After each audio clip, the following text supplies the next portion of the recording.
Hello,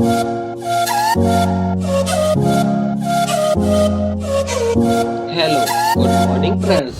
आज हम आपके लिए लाए हैं दीपक प्रकाशन की हिंदी डिक्टेशन 80 वर्ड प्रति मिनट। तो शुरू करते हैं। 3, 2, 1। अध्यक्ष महोदय, सरकार देश में खेती का विकास, कृषि का विकास करने के लिए काफी कोशिश कर रही है। अब हमें देखना है कि सचमुच में पैदावार कितनी बढ़ रही है और खेती के नए तरीकों का किस प्रकार से प्रयोग किया जा रहा है। मेरा सुझाव है कि सरकार इस चीज की जांच के लिए एक कमीशन नियुक्त करे। वह कमीशन किसानों की हालत को देखे और यह भी देखे कि खेती पर कितना खर्च होता है और खर्च को निकाल कर किसानों की बचत क्या है। तभी कोई एक सही निश्चय पर हम आ सकते हैं। Paragraph change. इसके बाद एक बात मैं और कहना चाहता हूँ। हमारे यहाँ गन्ने की समस्या बहुत कठिन है।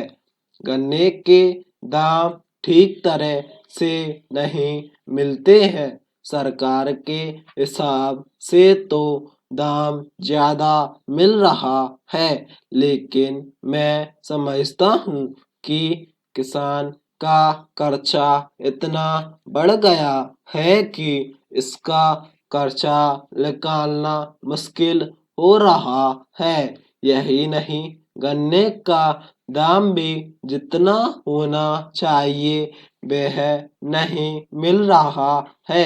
इसलिए इसके ऊपर फिर से विचार करना पड़ेगा, क्योंकि किसान की हालत अच्छी नहीं है।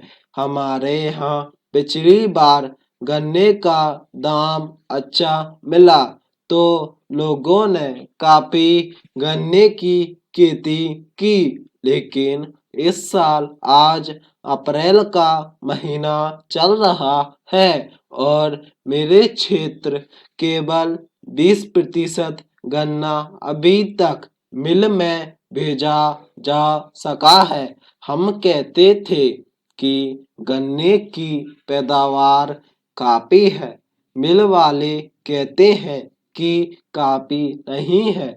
मैं नहीं समझ सकता हूँ कि यह बात कहाँ तक ठीक है। Paragraph change. एक बात मैं और कहना चाहता हूँ। सरकारी खेती के ऊपर से जनता का विश्वास कम होता जा रहा है। सरकार खेती से कोई लाभ नहीं दिखाई पड़ता है। किसान समझता है कि सरकार यह खेती केवल अफसरों के भाई और दोस्तों को नौकरी देने के लिए चला रही है। यह सचमुच में ठीक मालूम पड़ता है। सरकारी खेती में किस प्रकार से काम हो रहा है उसका मैं एक उदाहरण दे रहा हूँ। हमारे जिले में एक बड़ा फार्म चल रहा है। उसमें सरकार की काफी पूंजी लगी है। मैं देखता हूँ उसमें कभी भी इतनी पैदावार नहीं हुई है कि उससे वहाँ के कर्मचारियों के वेतन का खर्चा भी निकल सके। श्रीमान, ऐसी खेती से क्या लाभ? क्या यह किसानों के लिए अच्छी खेती का उदाहरण हो सकता है? स्टॉप।